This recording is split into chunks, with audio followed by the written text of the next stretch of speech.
Video tutorial 2, fase 3, curso proceso administrativo 10003. Les habla su directora Maite Pertus Grau. ¿Qué vamos a hacer en este trabajo, en esta fase? ¿Qué temas vamos a tratar? Del proceso administrativo vamos a organizar el proceso de organización y el proceso de dirección. ¿Qué hay que hacer? De acuerdo a la guía de actividades, hay que elaborar un organigrama para la panadería Croissant. Deben tener en cuenta que este organigrama debe recoger los cargos que ustedes identificaron en la fase de la fase 1, que fue la de diagnóstico, los cargos que plantearon en la fase 2, que fue el plan de acción. Si ustedes solamente se quedaron con los cargos que dice el estudio de caso, esos son los únicos cargos que van en el organigrama. Si ustedes decidieron que hacen falta más cargos, más personas en la panadería Croissant para una mejor organización, deben incluirlos también en el organigrama. Deben tener en cuenta que el organigrama es de acuerdo a lo que ustedes diagnosticaron y a lo que ustedes planearon, es decir, a las dos fases anteriores. De acuerdo al organigrama, ustedes proponen un manual de funciones. ¿Qué manual de funciones? ¿De qué cargos? De los cargos que están en el organigrama. Mire, yo les recomiendo que ustedes mismos, de acuerdo a su experiencia, de acuerdo a su experiencia laboral, de acuerdo a lo que saben, eh, coloquen las funciones, no copien y peguen porque a mí eso no me dice nada. Es fácil hacer un manual de funciones y eso les va a servir a ustedes como futuros administradores. ¿Qué tienen que colocar? Por ejemplo, la secretaria. ¿Qué hace una secretaria? Recepción de correspondencia, atención de llamadas telefónicas, archivo de la documentación, elaboración de informes, elaboración de cartas. Eso es lo que hace una secretaria. Eso es fácil de hacer. Ahora bien, también tienen que indicar las técnicas de motivación del personal que se pueden aplicar a la empresa objeto de estudio y los tipos de comunicación. No defina las técnicas de motivación ni los tipos de comunicación. Sugiera cuál o cuáles se pueden aplicar para la panadería Croissant. Esto es importante que ustedes los tengan en cuenta, porque no necesito que me definan, porque yo les estoy, el material que les colgué en la página define los tipos de motivación, define los tipos de comunicación. Entonces yo no necesito que ustedes me definan, simplemente de acuerdo al diagnóstico, de acuerdo al plan de acción, qué tipo de comunicación creen ustedes que se puede aplicar a la empresa. Bien, ¿qué es un organigrama? Es la jerarquización de los cargos que existen en una empresa u organización. ¿Qué quiere decir? El organigrama es simplemente un diagrama, un dibujo de quién es el jefe de quién. Así se define un organigrama. ¿Quién es el jefe de quién? ¿Para qué se necesita un organigrama en una empresa? Un organigrama le da a una empresa un orden. Se sabe quién es el jefe, se conoce quién y por qué da las órdenes. En algunas empresas que no tienen un organigrama, que no está jerarquizada, todo el mundo da órdenes. Entonces es importante conocer por qué una empresa necesita un organigrama. Como les dije anteriormente, un organigrama es simplemente decir de manera gráfica quién es el jefe de quién. Ahora bien, ¿cómo elaboro un organigrama? ¿Qué debo tener en cuenta para elaborar un organigrama? Debo tener en cuenta la jerarquización, es decir, quiénes son los jefes, tareas o funciones a desarrollar por cada empleado, la responsabilidad que cada quien debe asumir, el orden y la disposición de los cargos y el manual de funciones. Miren, el manual de funciones va de la mano con el organigrama. Bueno, ¿cuáles son los pasos que debo tener en cuenta al momento de elaborar un organigrama? Iniciamos con el primer rectángulo. Este debe ser grande, centrado. Aquí se debe colocar el cargo con mayor jerarquía dentro de la empresa. Llámese gerente, director, junta directiva, junta de socios, propietario. Recordemos que en los organigramas nunca se colocan los nombres de los empleados, solamente se colocan los cargos, ¿verdad? Entonces arriba va el cargo de mayor jerarquía.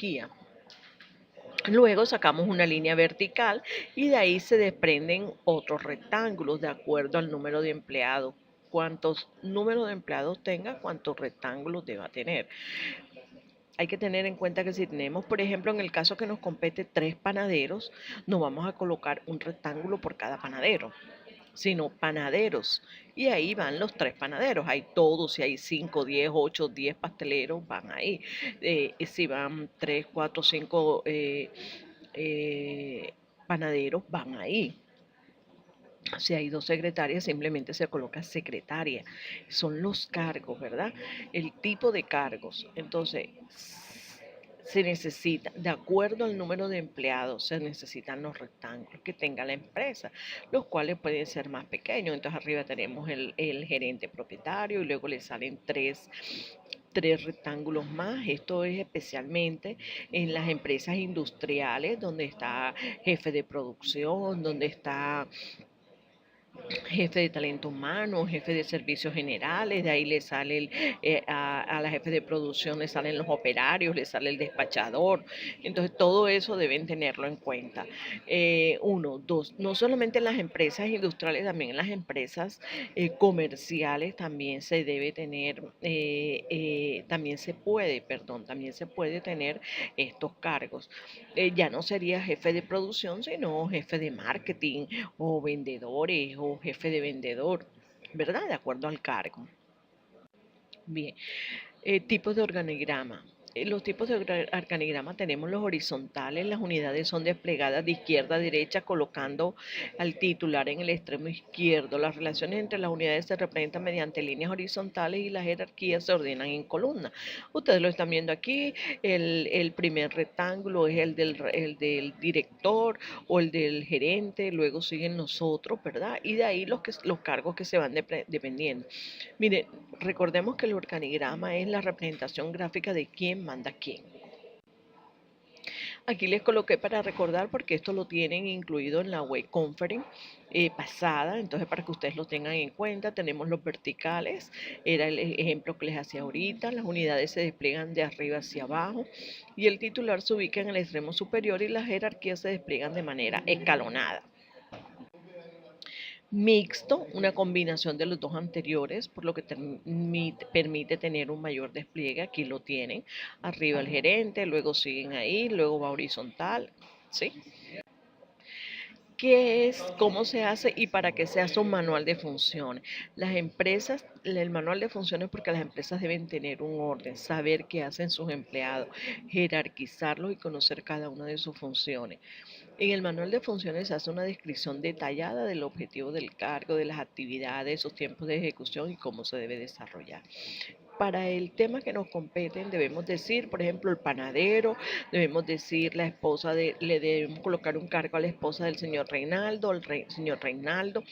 Entonces, si colocamos cargos, propusimos cargos en el plan de acción, esos cargos deben estar incluidos tanto en el organigrama como en el manual de funciones. Miren, no copien y peguen. Ustedes mismos, vuelvo y les repito, por su experiencia pueden hacer eso. Yo no necesito que me detallen funciones, no, las simples. La idea es que ustedes hagan el ejercicio y sepan qué es lo que debe llevar un manual de funciones. Eso es importante que ustedes lo sepan. Entonces, teniendo en cuenta el organigrama de las funciones que desempeñan en cada cargo, se elabora el manual de funciones.